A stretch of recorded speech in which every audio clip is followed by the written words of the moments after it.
Hi, everyone. Welcome. My name is Brian Barsana. I am Assistant Curator and Manager of Programs here at the Museum of Contemporary Art, Los Angeles. And we are welcoming today a group of poets to read from the volume In Absentia, Reflections on the Pandemic, which is available on Bicycle Comics. It is an amazing volume of collected poems that we will hear about today.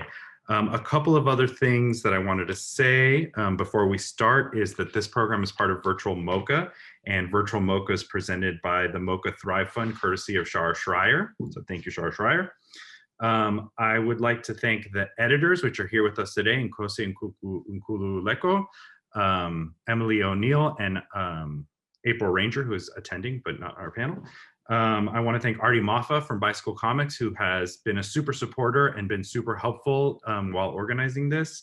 And my coordinator, Brian Dang, who is behind the virtual MOCA hosting session. Of course, this program is part of Virtual MOCA. Every week we have a series of programs that you can find more at moca.org. We next week we will have a panel, our Uncommon Commons panel, which is our series that discusses public art and public discourse in civic spaces. And next week we'll cover what we're calling the crises that are affecting LA. So COVID-19, obviously social injustice and police brutality, what else? Mental health and wellness and homelessness. So we'll be covering all those topics with a really great panel. So we invite you to come and see. With that, I wanted to introduce the editors of the program, who will be sort of your MCs for the evening. I'm going to read their bios and then I'm going to hand it over to them. Okay. So Nkosi Nkululeko, a 2017 Poets House and 2018 Salt and Stall Foundation of the Arts Fellow, is a winner of Michigan Quarterly Review's Page Davidson Clayton Prize for Emerging Poets 2018. And his poetry can be found in journals such as Callaloo, The Offing, and Plowshares. He is anthologized in the Best American Poetry 2018, The Bettering American Volume 3, and Furious Flower, Seeding the Future of African American Poetry. Nkosi Nkululeko is a chess and music instructor from Harlem, New York. Yay. Emily O'Neill writes and tends bar in Cambridge, Massachusetts. She is the author of 2 full-length poetry collections, Pelican from 2015 and A Falling Knife Has No Handle from 2018, both available from Yes Yes Books. Her chapbook of poems, inspired by the Scream horror movie franchise, oh my God, I want to read that. You Can't Pick Your Genre, was recently reissued by Big Lux Books. Her poems and essays have appeared in Bennington Review, Catapult, The Journal, Little Fiction, Red Divider, Salt Hill, and Six Finch, among many others. So I just want to say thank you all to the poets who are going to read tonight. Thank you for the editors. I'm so happy that we can host you guys and provide a platform and that we can hear your words, which are so important. And I feel like as we turn the corner in some ways of something, that they're more meaningful than ever. So with that, I'm going to hand it over. Thank you, guys.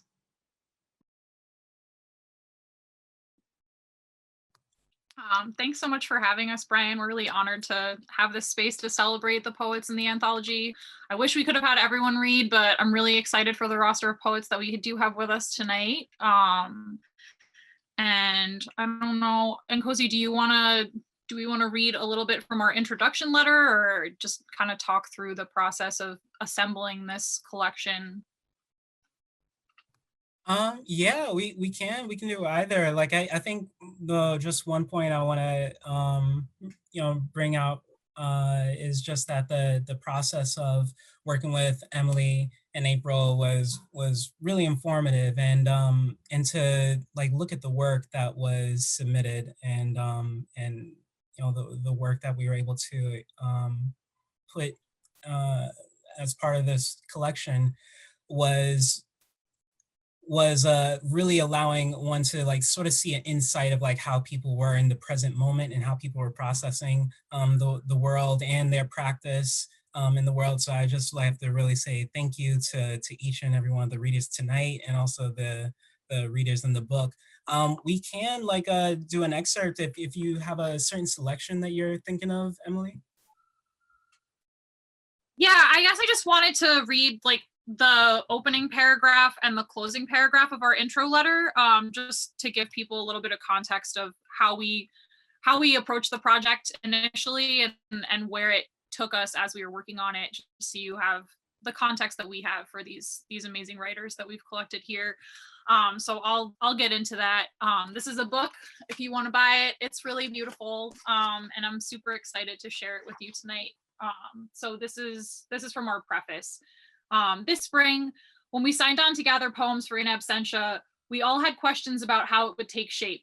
This time has been hard in ways that reach far beyond poetry, when we're constricted by a virus we still know so little about. We knew our own personal feelings of isolation, disorientation, and fear. We also knew the challenges of maintaining the joys that come from our writing communities, as the world felt newly empowered to keep us from each other. Were people writing at all? What room was there for art among all the ways we struggle to survive? And then this is from the end. Every set of circumstances presents an opportunity to learn about ourselves and our world. In this set of circumstances, we learned that declaring a shared goal and working towards it pulled us out of our fears a few hours at a time, long enough to imagine ourselves less lonely.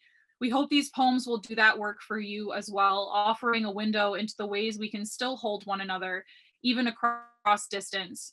We can't know what other changes are coming between the time spent writing this letter and when the anthology goes to press, but it's been an honor to gather these voices together as a record of life during the early days of the pandemic. All the poems here were written before May 1st, 2020, just to give you that as a context as we go into our readers. And we're gonna start with poems from Bain, and Nkosi's gonna read their bio for you.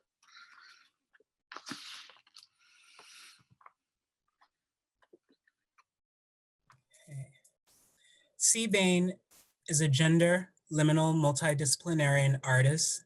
His book of poetry, Debridement, was a finalist for the Publishing Triangle Awards. His writing appears in Boat, Bedfellows Magazine, Pank, Them, Muzzle Magazine, the Everyman's Library book Villanelles, the Rumpus.net, and elsewhere.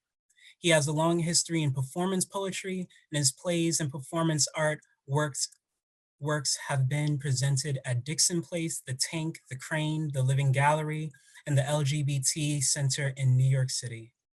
He has been an apprentice at Ugly Duckling Press and a Lambda Literary Fellow. He is currently an art MFA candidate at Cal Arts and teaches poetry on the internet.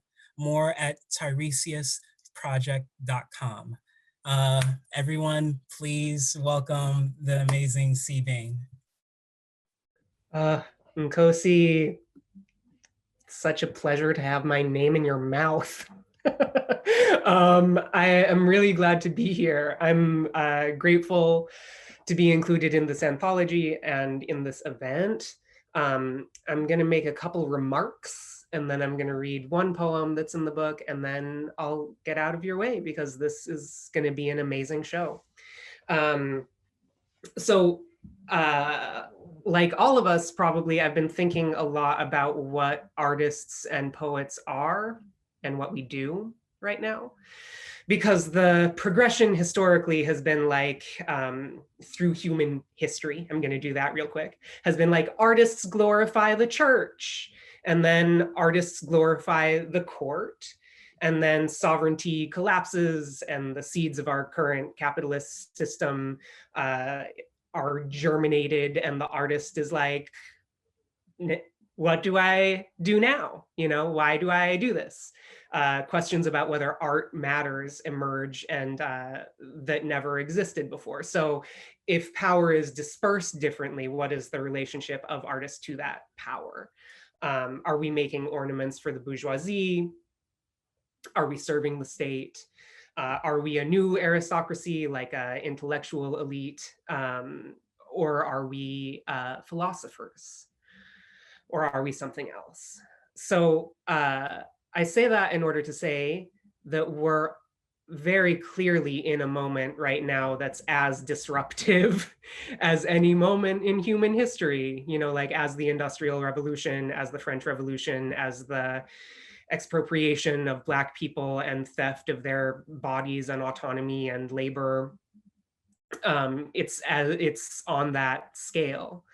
And you know, like we just heard yesterday at the ceremony, like 2,000 times, that we're in an historic moment. Yeah, there are things that I'm really wondering about the import of that moment, um, specifically around, you know, this thing happened where the isolation conditions of the pandemic made state violence against people of color and economic exploitation generally more stark and more intolerable. We're able to like see on the internet how there is this small group of wealthy people who are not impacted and who like continue to extract resources up into themselves. And we're also seeing this really intense thing that I can't even begin to describe happening with our like technological media landscape and how we spend our time and what we perceive, and how that is more and more like a virtual environment that's responding to us, even as we are trying to think of it as some sort of neutral public space, and that also is servile to these instruments of financial power. So there's this question again, you know, if power is changing, political forms are changing, then what are artists, what are poets in relation to that power? The fascists have aesthetics and they have a vision. And one thing that I've really value about this project is that it, you know, it recognizes that we're not going to have a separate moment to theorize this, you know. So yeah, so that's my question: is are we engaged in this with each other as an awakening or as an anesthesia? Are we trying to beautify or to escape or to reimagine how we're living? So that's my question. And here is my poem. It's called Exchange Rate. In my fist, a coin of air to buy my health from the government. In my coin, a fist of poison that ruptures the alveoli of the lungs, their soft weight gone sponge and futile. In my cells, a glut of oil that ruptures the alleles governing skin color, bone density, resilience against infection. In my government, a wealth of disease, illness, a coin. In my body, a prophylaxis the government pays for, $67 a pill. In my pill, a government squadron of cops beating the blood into order. In my cops, a medicine that reddens the eyes, traps flame in the gut. In the gut, an ocean I cannot catalog, creatures flapping their saline wings. The flesh erases itself. Orifices become more prominent, swallowing, develop minds of their own, new social norms, new forms of governance. In my social norms, an orifice, a fist made of air, a coin clattering to the ground. On one side, a face, on the other, a building, a state bird. In my building's security and fear. In my body, a metal detector, refrigeration trucks pulled up to the hospital so corpses can be stacked inside, an invisible coin falling through invisible fingers, profit from the manufacture of an unproven drug. An invisible finger edges the capsule down my throat. My body relies on other bodies for its safety. Invisibly, clusters of pins stab the map of Black neighborhoods, a glut of oil in the economy my government can't unload, an ambulance made of air. On the internet, dicks, made of air, in an inbox made of air, sprout coins electric in my open hand, my tongue a coin I can't exchange, my government a disease, my cops rupturing in my fist, an economy in my scream and erasure, white, white in my lungs, a vibrator in my vibrator, a rupture made of air, an intimacy, erasure, a history, a violence, a fist. How often have I told you my hand is empty, as though it were not a weapon for its color, for its shape, its history, a fist in my cops,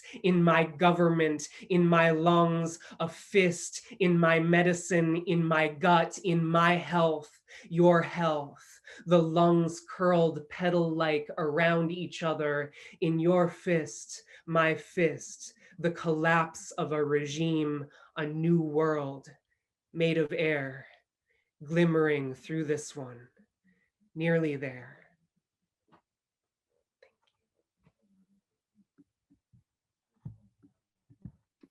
Thank you so much, C. We're so happy you got to be here with us tonight. And thank you for that intro to thinking about the way that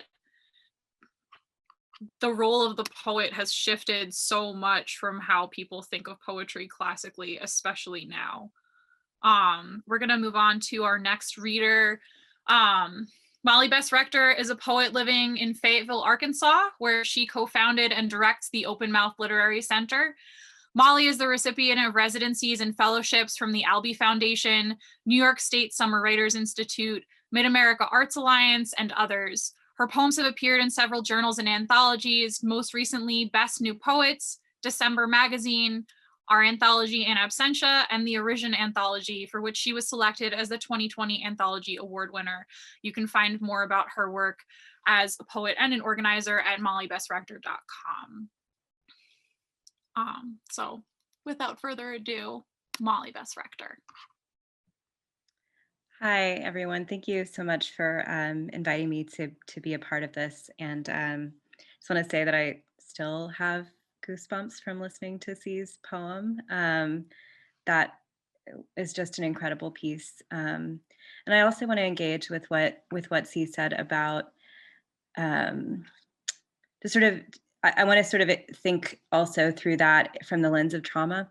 I'm studying clinical mental health counseling right now, and I'm starting a practicum at a practice that's focused specifically on trauma, and really engaging that idea of what it means to be safe, which has changed so much this year during this pandemic, and also as a result of navigating the very liminal, strange space of the internet, over the past decade or so.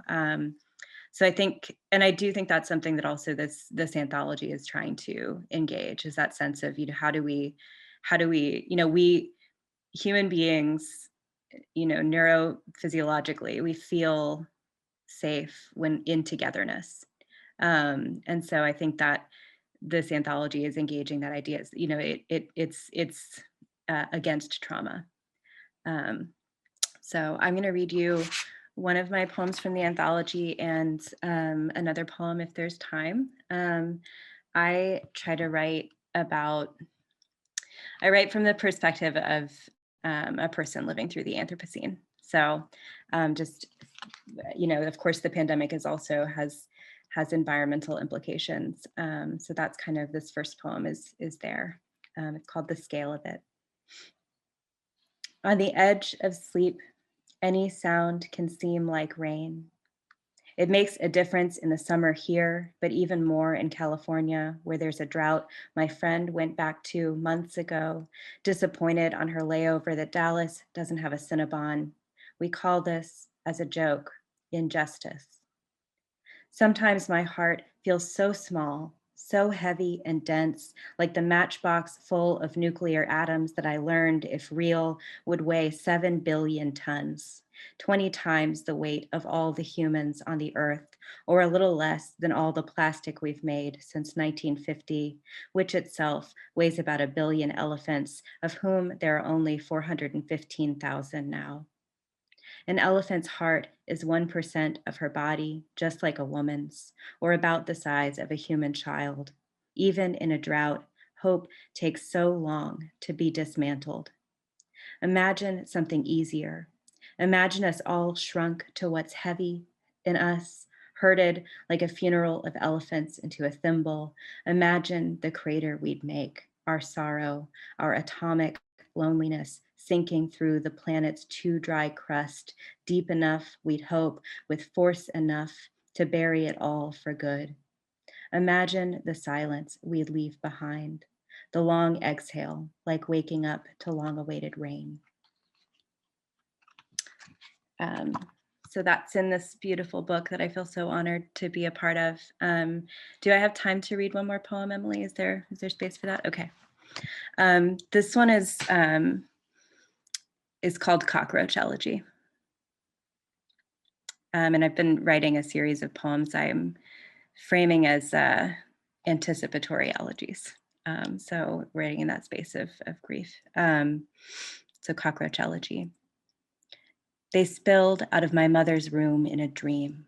Giant pile like the hoard of gold in a king's stores, uncountable many, high as the ceiling, the first or second dream I recall, a few nights after one scuttling drunkenly the kitchen baseboard first revolted me.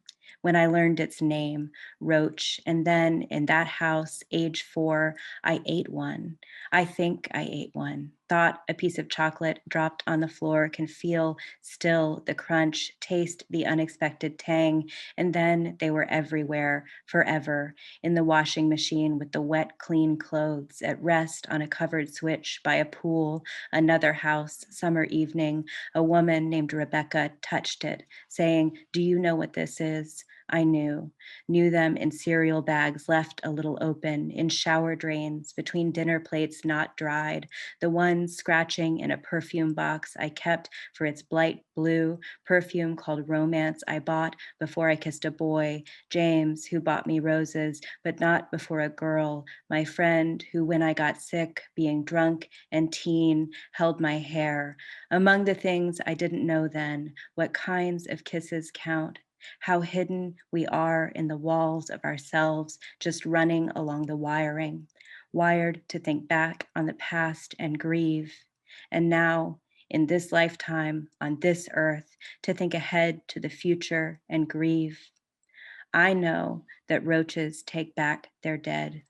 Spent an hour stomping them on Katie's patio, must have killed 100. By morning, every body gone, recycled, I guess, eaten. And I'm no entomologist, but I think maybe that's how they get resilient, that feeding on what fed or killed their ancestors, though it's a myth so far. They can survive much radiation so far. Still, I dream them huge in rooms we've built, at the kitchen table, pouring the coffee, guilty of survival. 100 years from now, a world without my mother, my father, my sister, my lover, the children I may never have. And preemptively, I miss myself. Thank you. Thanks so much, Molly. Yeah, thank you so much. I think it was like a line, how hidden we are in the walls of ourselves. Like, I feel like that definitely is a line that sticks and represents so much. Thank you. So it's like it's much pleasure for me to introduce the next person on this list, Aya Perez. Yeah.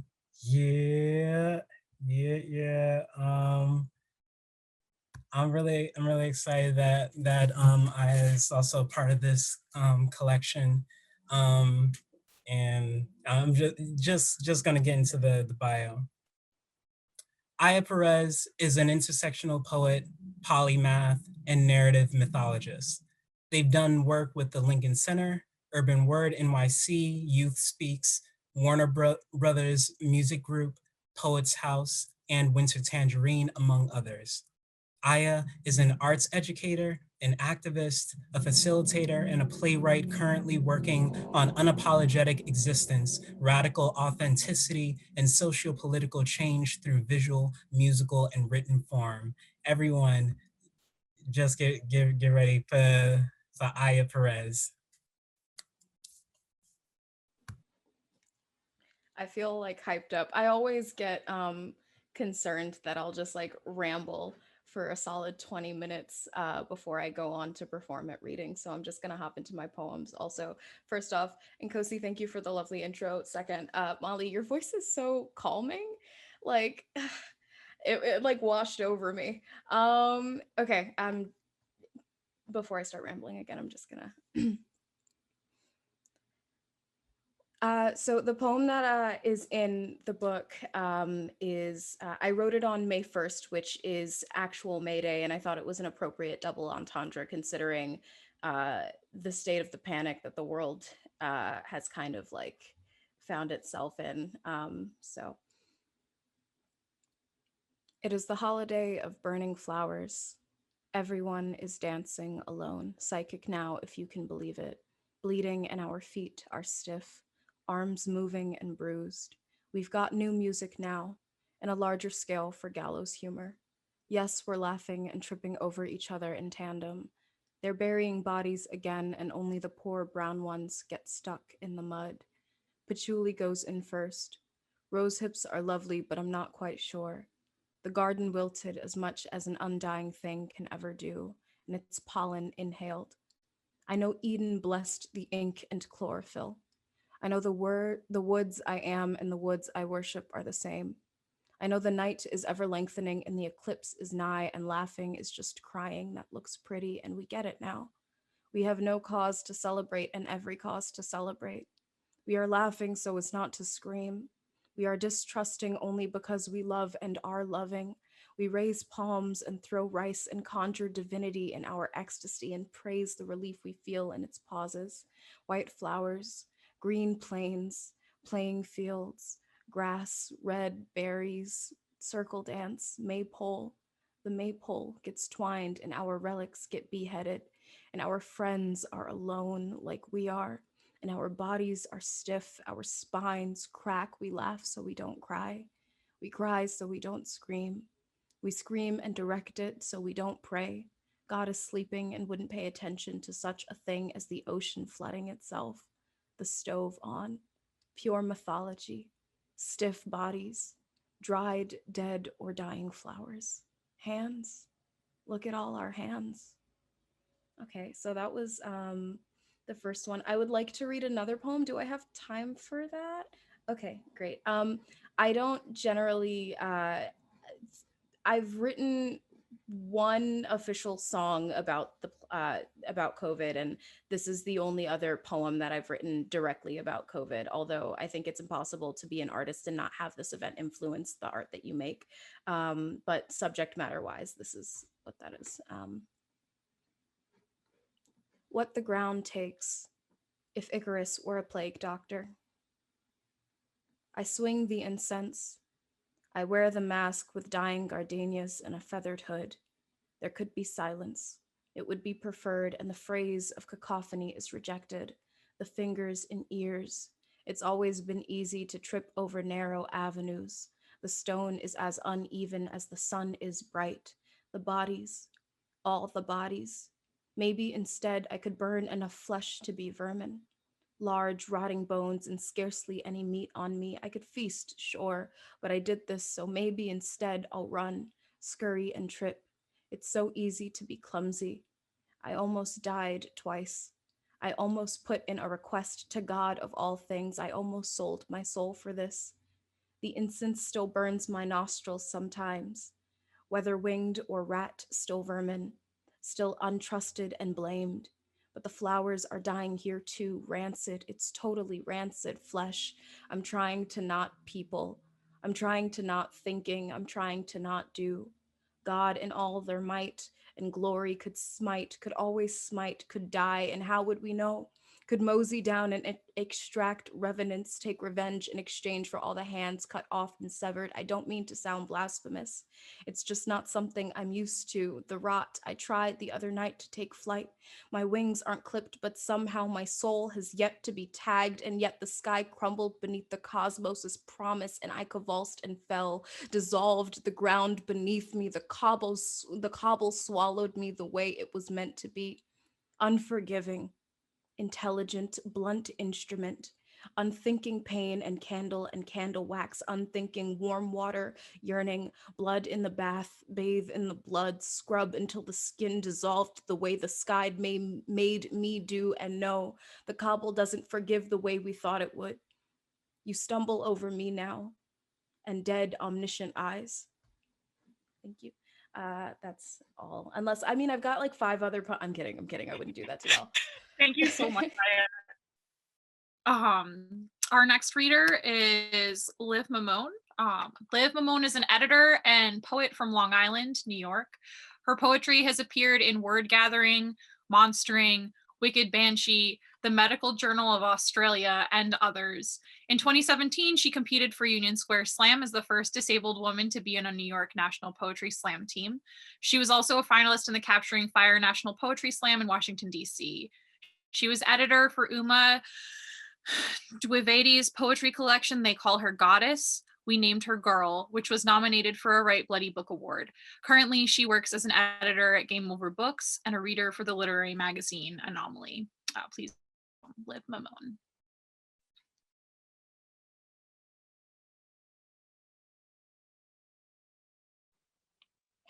Hi, hope everyone can hear me now. I'm still not used to this after how many months of us all doing this. I am more and more grateful to be in this anthology, especially now in this room with so many people that I respect and admire.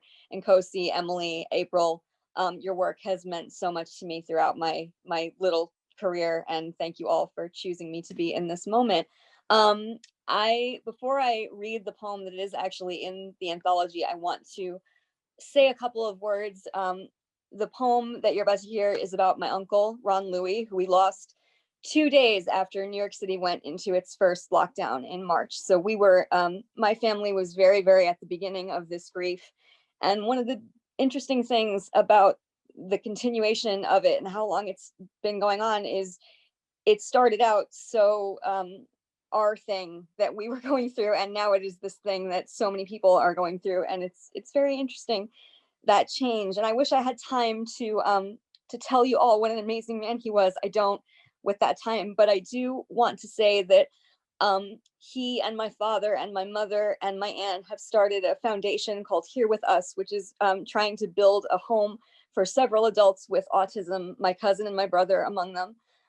You can follow us on Instagram at Here With Us Foundation, or if you have anything that you wish to give, you can donate at herewithus.org. If you don't want to, that is also totally fine. I know money is weird and everything is weird right now. This is no pressure to anybody, but if you could, you would be really, really helping out my family. And this was supposed to go live 3 weeks before my uncle passed away in a different world that we were supposed to live in. So we aren't exactly sure how we're going to continue the planning without him, because this was really his baby. But if you could contribute, that would be really, really amazing for us. And I wish I had time to tell you more about him, but I don't. This poem was written a couple of weeks after he passed away. I'm going to actually read it from the book because I only have the unedited version with me at the moment. So this is about the last couple of, if I can find it. Wow, that was, you know what?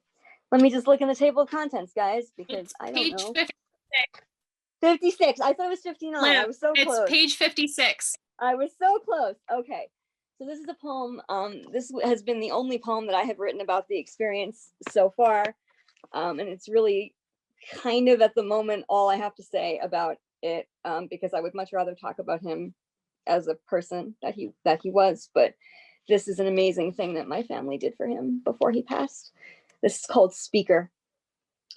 The day before my uncle died, my aunt asked my mother to drop his iPod outside the hospital with a pair of speakers. He had been unconscious for days, but she would not allow the darkness, silence. She wanted him to have an Americana rhythm to swim toward.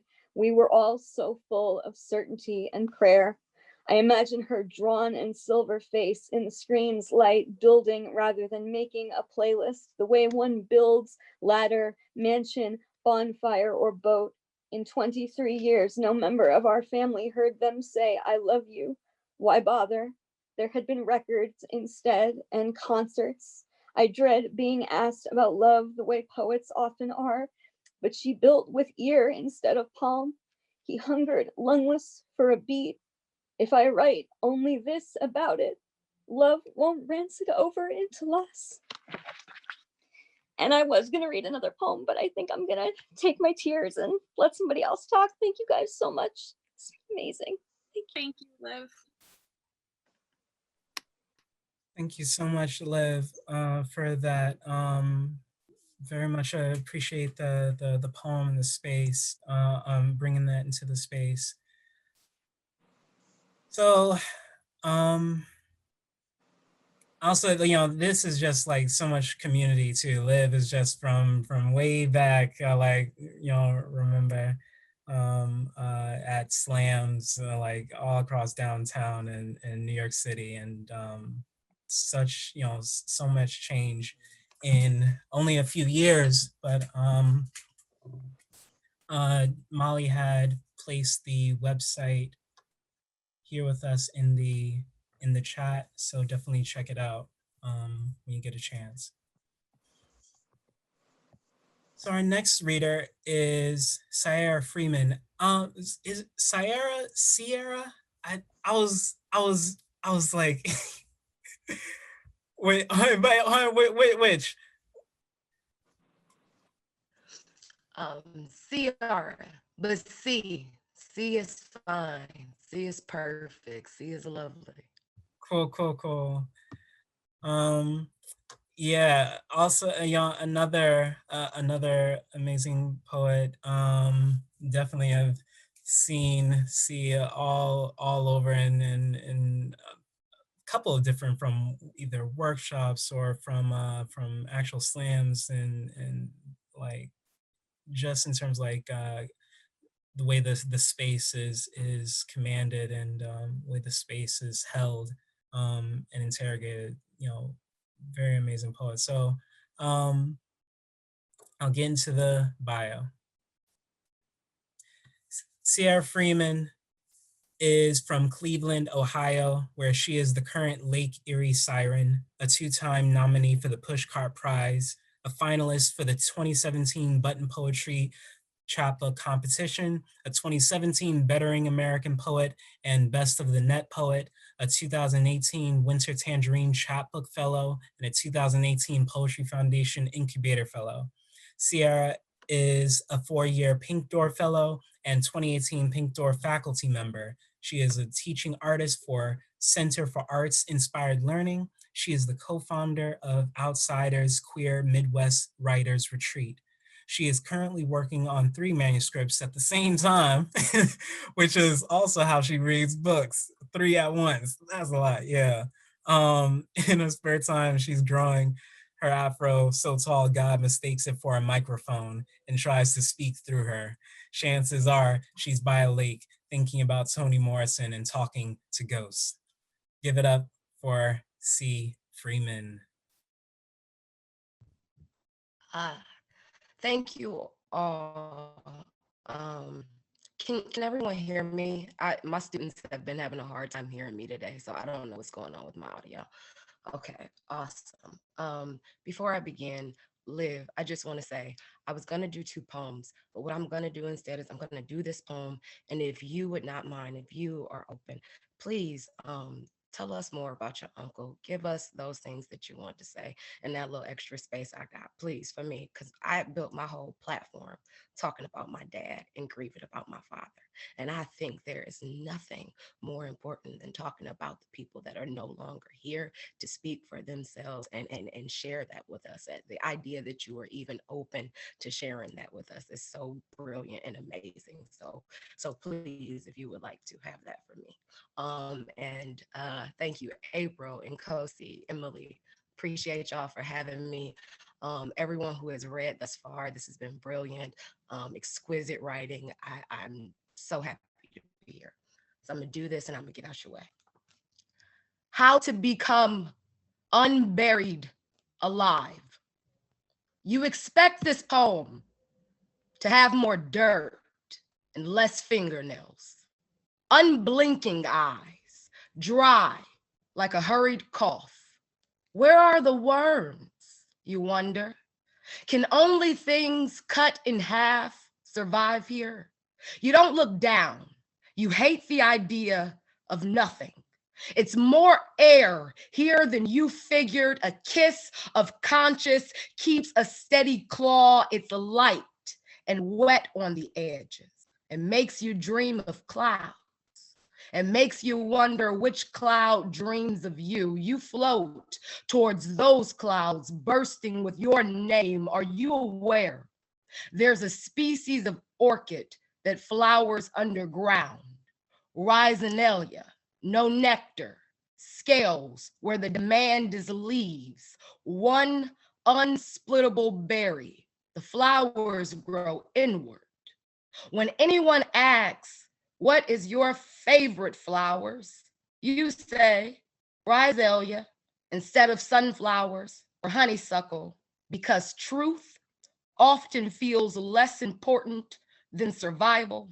Also, when you receive flowers, it always smells of tombstone, like it had to dig its own decaying self out first. Thank you.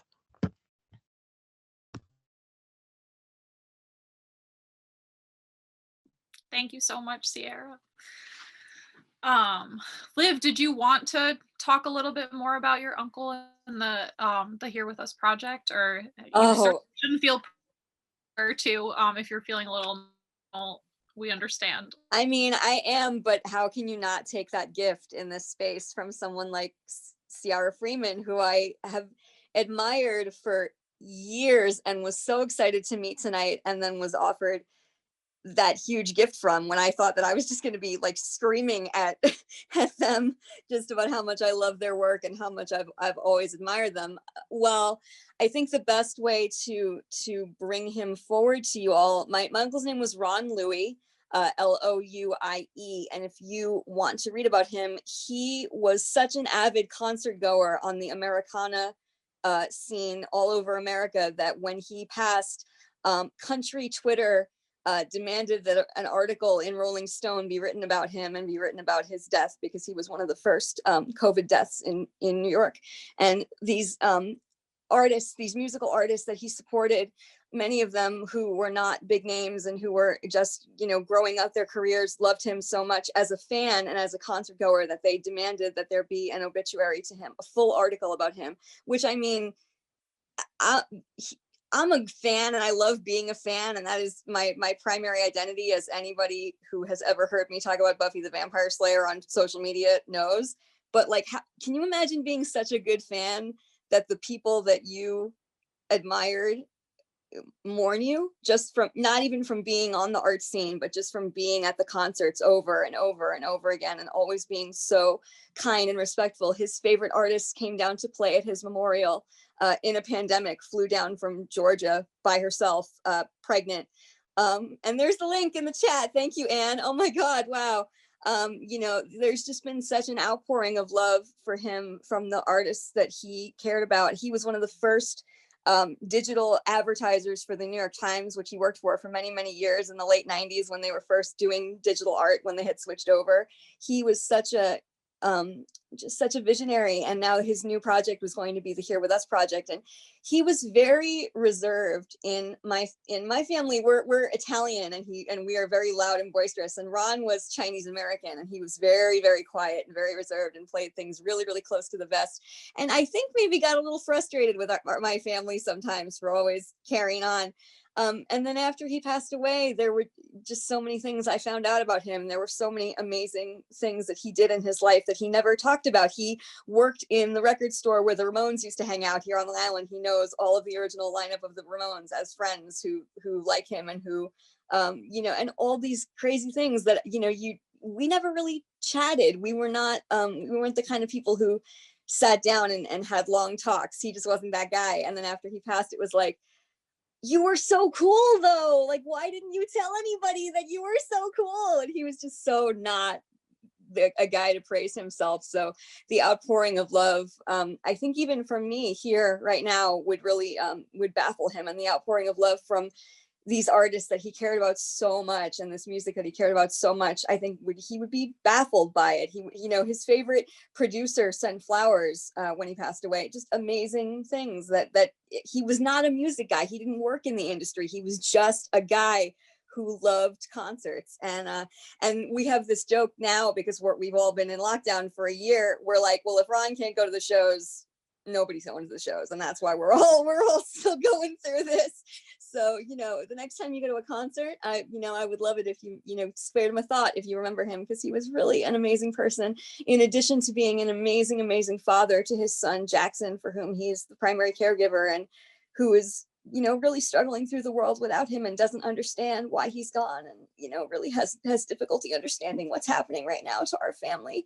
So, you know, we're all in this together, and we're all going to close ranks and take care of each other. But he was such an amazing person, and this is so not fair. And if anybody out there has lost somebody to this, you know, this is murder. I don't have to, you know, I don't have to say that in this room without a lot of people not understanding that our government is not taking care of us. And there were people who could have taken care of us and who could take care of us in so many situations, not just this, but there's so much injustice that our government could prevent that it's not preventing. And I think that a lot of the poets in this anthology know that better than I do and speak to that in their work. And we, you know, if you've lost somebody to this thing, I see you and I love you and I love the person that you've lost. It's the worst club to fucking be in. And for those of you who are still scared, I fucking see you. I live with a disability and I'm scared every single day. You know, so many of us are just getting through it, but I love you for all being here and thank you for this moment. I really, really appreciate it. Thank you. Thank you so much for sharing about Ron's life.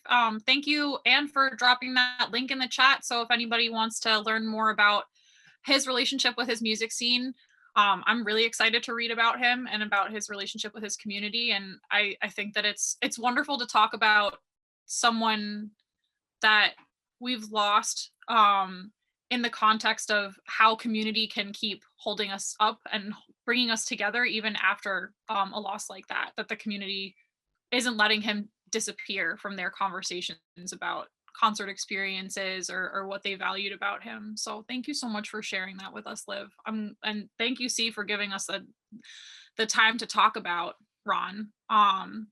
We're gonna close out the reading portion of the evening with Marina Weiss, our last poet from the anthology this evening. So Marina Weiss is a clinical psychologist in training in Brooklyn, New York. Her chapbook, Miss Prison, selected for the 2017 Girls Like Us Prize by Araceli Shermay, was published by Rabbit Catastrophe Press in Lexington, Kentucky in 2018. The title poem, Miss Prison, was selected by Eileen Miles for the 2018 So to Speak Poetry Prize. Her work has appeared in Tin House, Colorado Review, Gulf Coast, Narrative, Bat City Review, No Dear, Canteen, Parallax, and elsewhere. Thank you so much for being with us, Marina. First of all, I just want to thank you guys so much for creating this space. Brian, Nkosi, Emily, and April, thank you guys so much. And, you know, Liv, thank you so much for sharing. C, thank you so much for seeing that and making that space for Liv to share. I think that was really powerful for all of us and really exemplifies, you know, why we're here and the paradox that Molly was pointing to about how we kind of process this as we live it and what safety is now and how we try to make safety part of our experience of this very painful time. So, you know, it's been so powerful to hear each of you read, and I'm really grateful to be part of this event. I'm going to read two poems. The first is the poem from the anthology, which is super amazing. And, I highly recommend that folks who are interested in the readers here and in other readers who are not part of this reading, check it out. Okay. Nose blindness. Have you lost your sense of smell? No? Good. The trash still smells terrible. Just sing, happy birthday to you. Happy birthday to you. Happy birthday, dear. Blank, alone in the half dark, a Lynchian protagonist cleaning the nail beds, the thumbs, attention to the backs of the hands as the news comes down in rain of continual dusk and someone is texting you, I'm hungry and the food pantry is closed, and your friends turn in the sweaty sheets of not knowing if this is all going to get much worse. And every throat is a question for our participants. How much of an impact has COVID-19 had on the level of conflict in your household? Let me know all that apply. You have ended your relationship with your mother. Happy birthday to you, because she tells you through the phone, in your hands, which are her hands, that you are like Trump, always blaming her, like Obama, for your problems, because your little cousin included her picture in a slideshow, while participant 1006 is still texting, all of the food pantries are closed. What do I do? Who is your case manager? You ask quietly, glad to no longer be a case manager, knowing the franticness of all the things that are the case. The hands holding the phone, blaming you for their problems. Happy birthday. You text to your friend who says, it's just very hard to tell here in my apartment. To your friend who says, time goes by so slowly. To your client who says, it wasn't that I wanted to die, so much as that I didn't want to be if I couldn't talk to anyone. But whatever.